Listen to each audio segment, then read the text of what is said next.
सबके तो मास्टर के नौकरी तो पुलिस के हमनी के कुछो नहीं छै मिला हमनी के खड़ो हो के हां पूछू हमारा ही जाती रहा था 4 तारीख के बाद आए हमारा मांगले के पढ़ावले बानी आता हमरा लगे को नौकरी ना कुछ मिला सब नौकरी 4 तारीख के बाद हम दिलाए जाई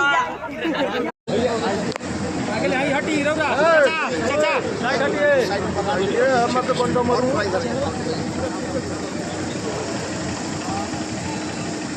अगर फोटो खींचा लगा नेता का फोटो बाद में खिंचात रही हां केड़ा खींचे के बाद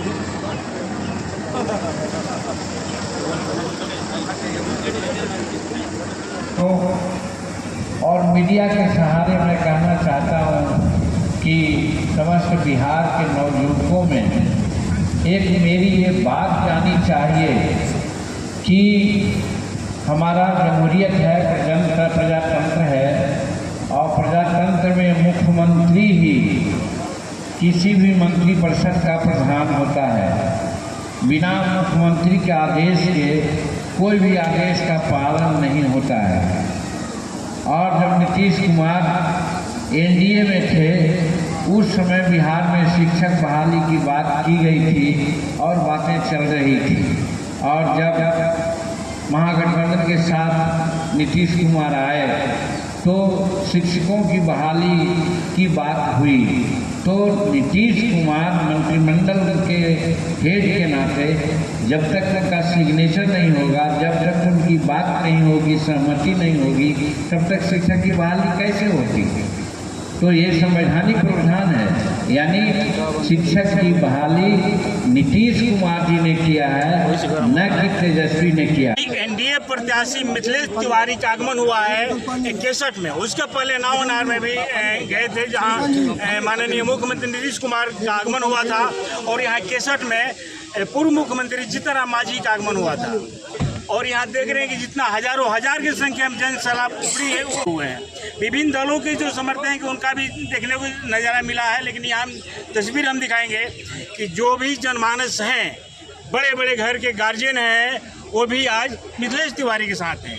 क्या खूबी है, वोट क्यों लोग देंगे, कमल को क्यों आगे बढ़ाएंगे, कमल छाप को, तमाम चीज़ हम जानेंगे। एनडीए प्रत्याशी मिथिलेश तिवारी पीएम तक में आपका स्वागत है। मिथिलेश तिवारी साहब, जीत का राज क्या है, कैसे आप दावा करते हैं कि हम यहाँ भारी मतों से विजयी होंगे? आपके चैनल का नाम ही पीएम तक है जी, और बिहार की जनता की जो उम्मीद है वो वर्तमान पीएम तक है जी। इसीलिए नरेंद्र मोदी जी फिर से तीसरी बार प्रधानमंत्री बनेंगे जी। और मैं लगभग 50 दिनों से घूम रहा हूँ। गांव-गांव में मोदी जी का ही नाम है, बाकी किसी का नाम है नहीं। और कोई उम्मीदवार भी सामने मोदी जी के नहीं, मोदी के इकलौता उम्मीदवार है। जब कोई सामने से मोदी जी को चुनौती देने वाला ही नहीं, चुनौती क्या है? कोई चुनौती नहीं। देश जो है पीएम का चुनाव लड़ रहा है, विपक्ष एमपी का चुनाव। देश पीएम बनाने के लिए वोट दे रहे हैं, एमपी बनाने के लिए। आनंद मिश्रा सर अलग ताल ठोक रहे हैं कि हम निकल रहे हैं, बहुत बड़ा काम करेंगे। जगन पहलवान भी निर्दलीय चुनावी अखाड़े में ताल ठोक रहे हैं। तो क्या लगता है कि जो बीजेपी अपना जीत सुनिश्चित कर पाएगी ऐसे माहौल में? आप भी ऐसा बात कर रहे हैं।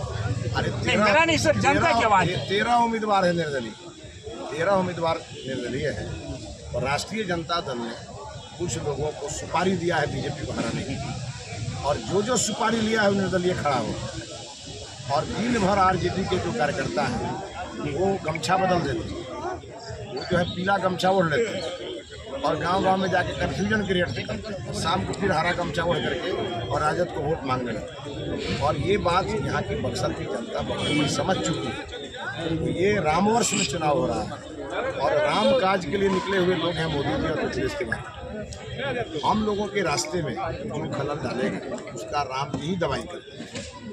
अच्छा, एक सर अहम सवाल है, हर जनमानस के जहन में बात चल रही है, तैर रही है कि बक्सर में ऐसे ऐतिहासिक जगह है जहाँ श्री रामचंद्र जी पधार चुके हैं, जग जाहिर है। जो लोग भी आते हैं बक्सर के सुमिरन करते हैं, वोट लेते हैं, जीत जाते हैं। बाद में पता चलता है कि जो उनके कर्ज करते हैं उनका फ़ोन भी नहीं लोग रिसीव कर पाते हैं। क्या सर इसके बारे में कहेंगे? बक्सर में ये नहीं कहते लोग कि बक्सर में एनडीए के कार्यकाल में ही मेडिकल कॉलेज बन रहा है, बक्सर में इंजीनियरिंग कॉलेज और पॉलिटेक्निक कॉलेज बन रहा है, और पटना से बक्सर आने के लिए 4 लेन सड़क भी हम ही लोगों के समय में बनी। ये नहीं दिखता है लोगों को। और ये कौन कहता है? ये राष्ट्रीय जनता दल के लोग कहते हैं। और हमने तो ऐलान किया है कि जिएंगे बक्सर में, मरेंगे बक्सर, जीना यहाँ मरना यहाँ, इसके सिवा जाना चाहिए। और आप देखेंगे उम्मीद हम लोगों से ज़्यादा है, ये लालटेन वालों से उम्मीद जनता को नहीं है। और जिससे उम्मीद होती है नाराजगी उसी से करते हैं। तो हम तो 2 फ़ोन रखते हैं और 6 नंबर आज ही जारी कर दिए। 8 नंबर के साथ हम जनता के बीच में हैं और मेरे कम से कम 4 PA फ़ोन उठा रहे हैं, लोगों का संदेश हम तक पहुंचा रहे हैं और ये क्रम चलता रहेगा। अच्छा, जनता से जीत की सेहरा आपके सर बांध देती है तो पहला प्राथमिकता आपका क्या होगा बक्सर लोकसभा वासियों की? बक्सर को बनारस के बराबर डेवलप करके दिखाएं। जैसा बनारस शहर दिखता है वैसा बक्सर दिखने लगेगा। अब बोलिए इससे बड़ा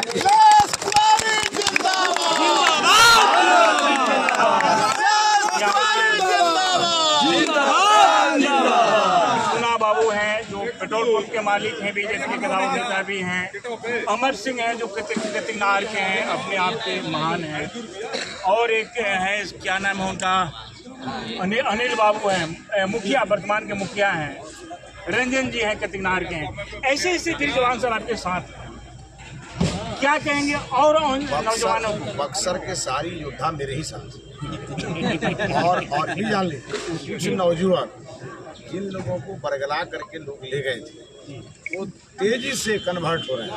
वो गमछा फेंक के भारतीय जनता पार्टी में आ रहे हैं और वो जैसे ही मिलते हैं तो वो बोलते हैं कि अरे हमको कुछ पूछा नहीं था इसीलिए होता।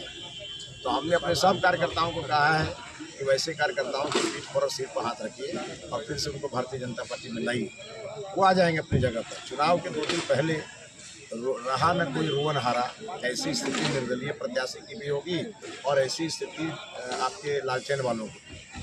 और लालटेन वाले लोगों ने अपना चेहरा दिखाना शुरू कर दिया जो आपको सारण में दिखा है जी। तो सारण में उन्होंने अपना चेहरा दिखाया है और वही चेहरा दिखाने की तैयारी में वो लोग बक्सर में हैं जी। लेकिन बक्सर की जनता पहले से अलर्ट है और कहीं कोई दिक्कत नहीं होने वाला है। ये अंतिम चुनाव है इस लोकसभा चुनाव का और अंत भला तो सब भला। आप देखेंगे जितना बटन बनारस में दबेगा उतना ही बटन बक्सर में। क्या आप करेंगे सर?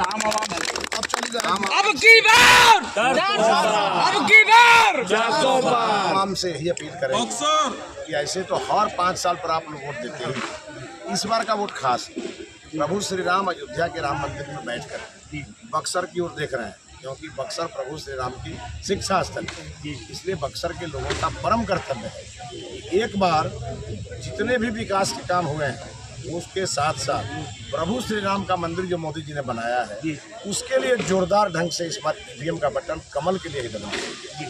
तो आप देख रहे हैं मिथिलेश तिवारी हैं जो एनडीए प्रत्याशी हैं, हजारों की संख्या में कार्यकर्ता हैं जो सोच से इनके समर्थक आए हुए हैं। और अभी जो ये केसर हाई स्कूल का मैदान है जहाँ जीतनराम मांझी का आगमन हुआ था, उसके पहले नवनार में मुख्यमंत्री आए थे। तो जनता क्या कहती है उस समय के लिए आगे थे। फिलहाल इस खबर के साथ बने रहे। PM तक के लिए मैं हूँ रामराज सिंह।